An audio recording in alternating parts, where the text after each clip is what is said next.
The intense feud between Moneybagg Yo and Big 30 has been smoldering for years, and just when it seemed like the fire had burned out, it erupted once again, with fresh diss tracks, shots fired, and more bodies dropping in Memphis. The streets are hotter than ever, and today, we're breaking down the entire story.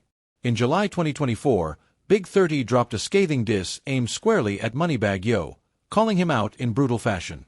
Big 30 accused Moneybagg Yo of never having a real hand in the streets, claiming, "You don't even hurt people, boy.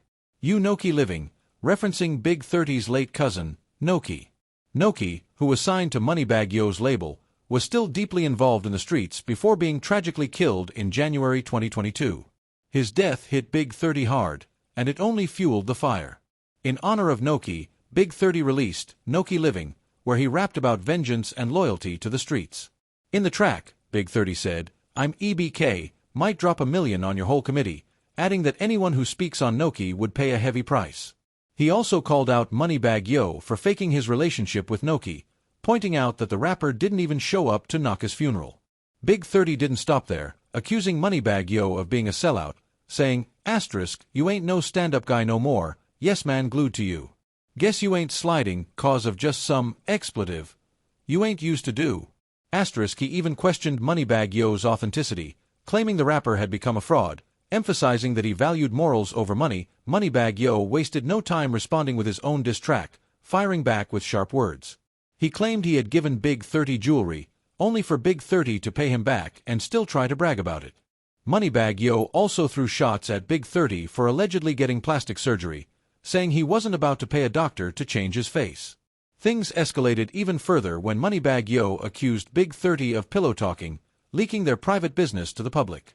He also mocked Big 30's alleged desire for clout, calling him a rap expletive, and claiming Big 30 was just looking for attention. Moneybagg Yo also dissed Big 30 for supposedly being broke, boasting that he didn't need security in the club. Big 30 responded on social media, accusing Moneybagg Yo of being a fraud. He even said, "It's crazy that Moneybagg Yo's been in the rap game for 15 years, but he's calling other dudes rap expletive." He also claimed that Moneybagg Yo wasn't in the streets, stating the only crime Moneybagg Yo commits is smoking weed in states where it's illegal. The beef between them really ignited when Big 30 began voicing his frustrations with his contract at Moneybagg Yo's Bread Gang label. Moneybagg Yo addressed the issue in his diss track, claiming Big 30 was trying to get out of his deal behind his back and sign with someone else. The business relationship had clearly soured, with both sides accusing the other of betrayal. Looking deeper into the history, we can see how this conflict started. Moneybagg Yo rose from the south side of Memphis, hustling in the streets from a young age. He didn't believe rap would make him real money until a near-death experience changed his mindset. Moneybagg Yo was initially independent, releasing mixtapes and buzzing in Memphis before signing with Yo Gotti's CMG label. This move created tension in the city, as Moneybagg Yo had been associated with Young Mob, a group with its own beef against Yo Gotti. The drama continued when Moneybagg Yo became close with Young Dolph, who supported him early in his career. But when the beef between Yo Gotti and Dolph heated up, Moneybagg Yo found himself caught in the middle. Despite the tension, he remained loyal to CMG.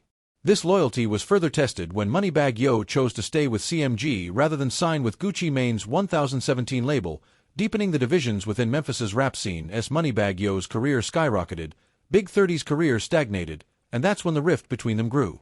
Big 30's frustrations were compounded by the fact that his early momentum had slowed, partly due to the incarceration of his close friend, Pooh Shiesty, who had been involved in a shooting and robbery in Florida.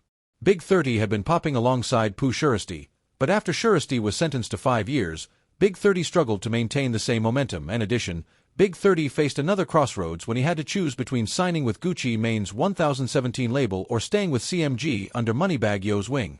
He chose loyalty to Moneybagg, but that decision came with its own complications.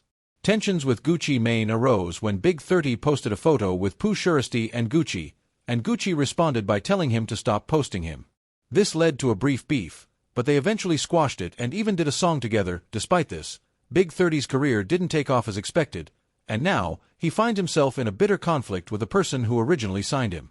Moneybagg Yo took shots at Big 30 for not staying loyal and accused him of trying to get out of his deal behind his back. This battle is far from over, and it all comes down to the deep-seated loyalty business disputes, and personal betrayals that have played out in the streets of Memphis and the rap scene.